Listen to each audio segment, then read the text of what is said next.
Yes, I had absolutely everything. Batchak, histrionics, noises off, lunch plates, wonderful tennis, everything apart from chalk dust. Well, he's already had a few glasses of shampoo this week, as Mr. Barrett said, but Mr. Forget has even more reason to celebrate. He'll play either Pat Cash or Peter Korda, who play in the other semi this evening, and we'll have that final for you on Sunday Grandstand tomorrow. That's the lineup. Snooker, more of the seniors tennis, and of course the first of the Ski Sunday in the series from Val d'Isere tomorrow.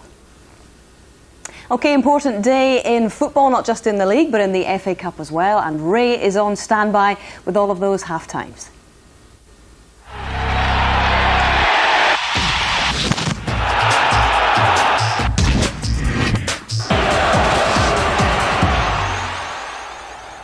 There's Premiership football, there's Nationwide League football, but of course we're keeping our eyes firmly fixed on what's happening in the second round of the FA Cup.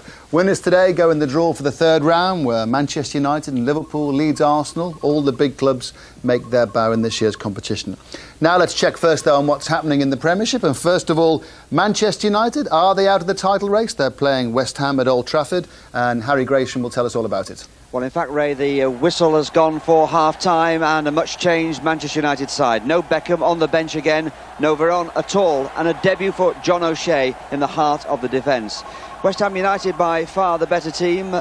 They've had a couple of really good chances. Hutchinson and Sinclair have all had good opportunities which have brought the best out of Barthez. United's efforts perhaps few, although they ended the half with a bit more firepower. York squandered one chance and Scholes provided one moment for United's fans with a great 25-yard shot which James saved superbly. He's had a very good game, by the way. O'Shea was booked harshly in my opinion. Keane protested too much and was booked quite justifiably, but also gained notice from the referee, Mr. Durkin. United ended the half though much more powerfully. James again in action, saving from Scholes with a very, very useful save, and Nicky Butt at the end nearly pinched one for Manchester United. Half-time here at Old Trafford, 0-0. And the FA Cup scores going through. Hinckley, one of the non-league teams involved, are trailing at half-time at home to Cheltenham. But Liverpool, it seems, may well be extending their lead at the top of the Premiership this evening. At home to Middlesbrough, Steve Sutton.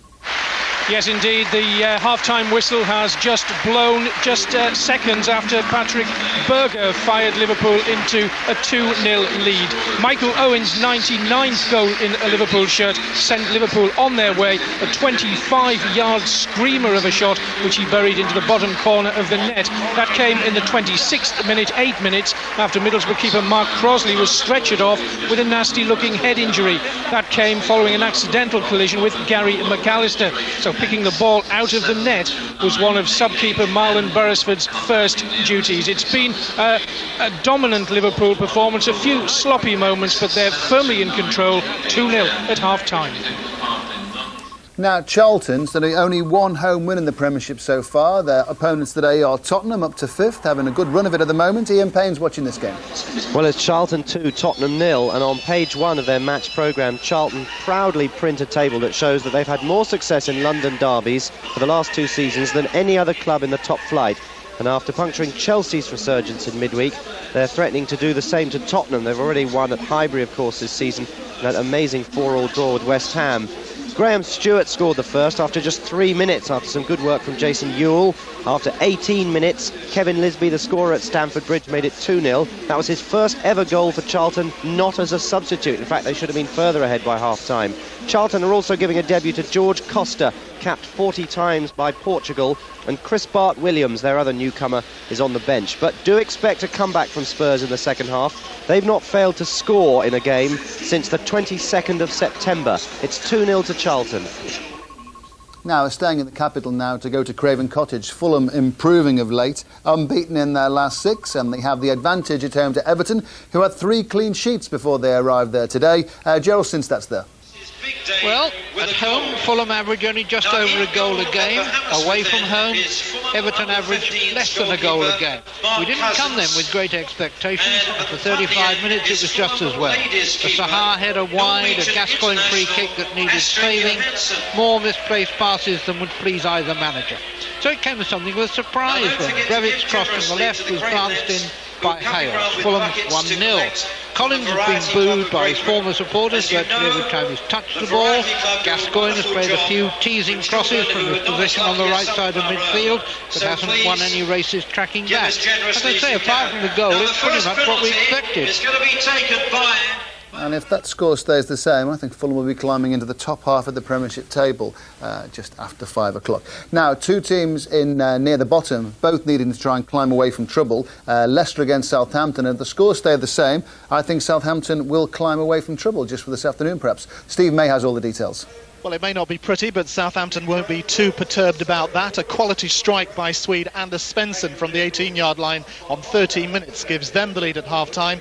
But although Saints have equalled Leicester on possession, Leicester have had 3 good opportunities to equalise. James Scowcroft's header from 5 yards out was just too close to Jones, and the unmarked Ariakim Baye then twice at the far post failed to give Jones the opportunity to make the save. Rather disappointing, I would have thought, for his Leicester teammates. But is this going to be a match of firsts? Svensson's first Premiership goal, well, we've just seen that. Gordon Strachan's first away win, and Southampton's first win here for 16 years. We shall see. Now, the scoreline doesn't often tell the story. Derby 0, Bolton 0, and Derby only 2 wins in 14, but there's the first 45 minutes carry bags of entertainment. Ivan Gaskell will tell us. Well, this is a scoreline that does tell the story, Ray. A game that's lived up to expectations in that there really weren't all that many. An unchanged Derby have had much more of the ball. They just haven't done anything particularly constructive with it. A couple of routine saves for both keepers, half chances for Derby's Christian Carboni. At the other end, Rod Wallace toe-poked the ball wide. And then in the dying minutes, Fabrizio Ravanelli, unmarked 6 yards out, rattled the Bolton crossbar. It rattled the Italian too. He looked to the skies in utter disbelief. I know how he felt. The big game in Nationwide Division 1 was delayed for 15 minutes because of traffic on the motorway. It's always tough to get to Selhurst Park. Crystal Palace are beating Manchester City by 1-0. It was Dougie Friedman on 31 minutes, and Manchester City, with a good run of late, would go second if they turn around that round and win. But Palace, after 4 defeats, could do with 3 points there. In the FA Cup today, well, the shock results so far, Hereford of the Conference, who beat Wrexham in the first round, are up away at second division Swindon. Danny Invincible put Swindon ahead on 11 minutes, but 2 goals, one from Gavin Williams and Ian Wright, who scored the winner against Wrexham on 27 minutes, made it Swindon 1, Hereford 2. Now, the 2 early kick-offs in the FA Cup. First of all, Brighton against Rushden and Diamonds, a match watched by Tony Gubber. Bobby Zamora does it again for the second division leaders, Brighton, scoring his 18th goal of the season against Rushden and Diamonds in this second round FA Cup tie to set up a new club record. That's the 9th game in succession that Bobby Zamora has scored, and he's not 21 until January and continues to attract attention from Premier Division clubs. Brighton won in the end by 2-1. The second goal was scored by Danny Cullip 5 minutes into the second half, but then Cullip was the offender when he conceded a penalty from which Richie Hanlon pulled one back for Rushden and Diamonds. But despite a spirited finish, the team from Division 3, who were playing non-league last season, couldn't quite do enough, and in the end Brighton were worth their win by 2-1. Let's get the story now of how Unibon lead side Altrincham fared against Darlington. Barry Davis. Well, it's now back to sleepy Cheshire. A disappointing cup tie in the first half, a very good one in the second. Chillingworth scored the only goal of the first period for Darlington. Wasn't a classic, a long ball that deceived in its bounds both Maddox and the Altrincham goalkeeper Coburn. Chillingworth just lifted it into the empty net. Very different to Altrincham in the second half. They had Craney now playing in the centre of midfield with Hume off injured. The passing got a lot better, and they equalised, a thumping header by Maddox in the 69th minute. But they couldn't hold on to that position for long enough, because within 4 minutes, Clark, who'd conceded the free kick which produced the equaliser, crossed quite beautifully for Wainwright to head powerfully the winner in 73 minutes. Dave Houghton, they tried very hard for the remaining moments, but never really suggested to Altrincham that they were going to get back on terms. So they've made a bit of money, but they haven't added to their impressive list of league scalps. So Darlington and Brighton are through to the third round. Tomorrow, who knows, they might draw one of the big Premiership teams. Now let's get back to Hazel, the snooker. York 2-0 up in the FA Cup and going well against Reading, who are doing well in Division 2.